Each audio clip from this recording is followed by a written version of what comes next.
मोदी सरकार ने इलेक्शन के आने से पहले वहाँ पर राम मंदिर की बुनियाद आज रखी है। बड़ा ही वहाँ पे फैनफेयर हुआ, बॉलीवुड के लोग भी आए, सेलिब्रिटीज़ भी आए। आपको याद होगा, आप में से वो लोग जिनकी ज़रा कुछ उम्र है उनको याद होगा कि 6 दिसंबर सन 1992 में बीजेपी के जो एक्सट्रीमिस्ट हैं उन्होंने चढ़ाई की थी बाबरी मस्जिद पे, उसे शहीद किया था। उसके बाद पूरे मुल्क में फसादात हुए थे और फिर 31 साल के दौरान वहाँ पे क्या होता रहा है, मज़हब के नाम पे बीजेपी की सियासत किस तरह से परवान चढ़ी है, इस सब की हम डिटेल पे तरीके से इस पे नज़र दौड़ाएंगे।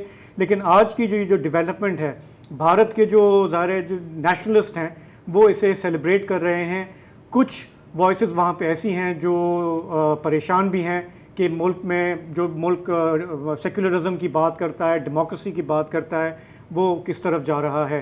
तो आपने पिक्चर्स ये देखी हैं जो वहाँ पे सेलिब्रिटीज़ तस्वीरें खिंचवा रहे थे, पूरा बॉलीवुड वहाँ पहुँचा हुआ था। सर प्राइवेट प्लेन्स में बिलियनर्स आए हैं, पूरी बॉलीवुड आई है। और जैसे आपने कहा, और अगर आप देखें मानने वाली चीज़ें हैं, एक हजूम है।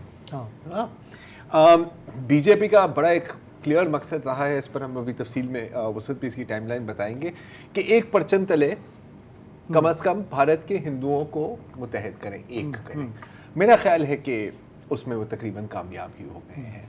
अगर आप 100 लोगों को लें, अब ये एग्जायर है कि रफ एस्टिमेट है, 80 सराह रहे हैं, जो बाकी 20 हैं, जो उनमें से 12 शायद कह रहे हैं कि जी देखें, इसमें मेन शो पीस आपने नरेंद्र मोदी को बनाया है, राम को नहीं।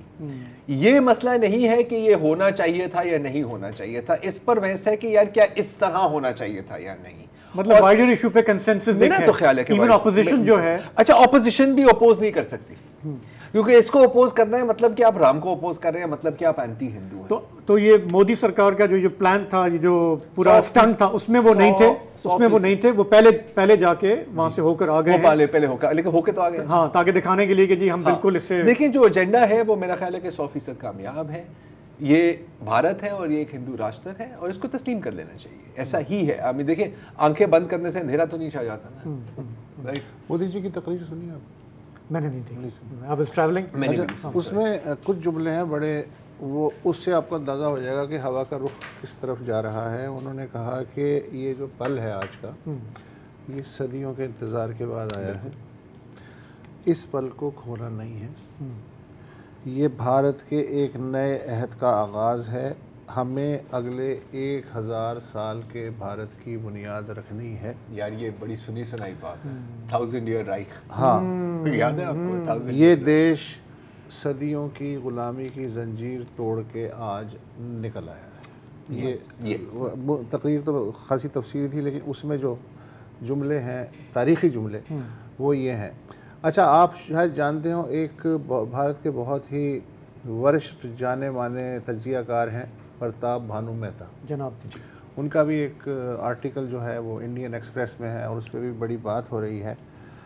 बेसिकली ये जो तकरीब है, ये राम की मूर्ति को उनकी जन्मभूमि में लगाना है और इस तकरीब को कहा जाता है प्राण प्रतिष्ठा, यानी मूर्ति में रूह फूंकने का अमल। ठीक है। अच्छा, अब इसका ज़ाहिर एक प्रोटोकॉल है। वो जो शंकराचार्याज हैं, जो 4 मठ हैं हिंदू मत के, वो बेसिकली चूँकि ये बहुत ही ग्रैंड ओकेजन था तो उनकी मौजूदगी ज़रूरी थी और ये उन्हीं के हाथों होना था।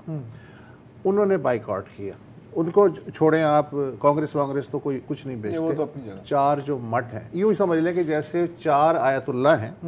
उन्होंने कहा कि हम नहीं इस तकरीब में जाते। अच्छा, ओके। नंबर 1 क्यों? उन्होंने कहा this is a political show. अच्छा, ये इसका रिलीजन से इस तरह से कोई लेना देना नहीं है। दूसरा, उन्होंने एक फ़िक़ही नुक्ता ये उठाया कि मंदिर की तामीर अभी तक मुकम्मल नहीं हुई है। अच्छा, और ये बात दुरुस्त भी है, ये जो है मेकशिफ्ट सिस्टम किया गया और मंदिर की तामीर मुकम्मल तामीर जो है अगले 2-3 साल में कहीं जाके मुकम्मल होगी। लेकिन चूंकि ये इलेक्शन ईयर है तो इससे बेहतर स्टार्ट मेरा ख्याल है दुनिया के किसी रहनुमा को नहीं मिल सकता कि वो जो नर्व सेंटर है वहाँ से किक स्टार्ट करे अपनी कैंपेन को, और इसमें मोदी जी पूरी तरह जो है पराजय हैं। अच्छा, आज के बाद से प्रताप भानु मेहता कहते हैं कि हिंदुइज़्म जो है, अब तक जो राम था वो मुसलमानों के लिए भी था, हिंदुओं के लिए था।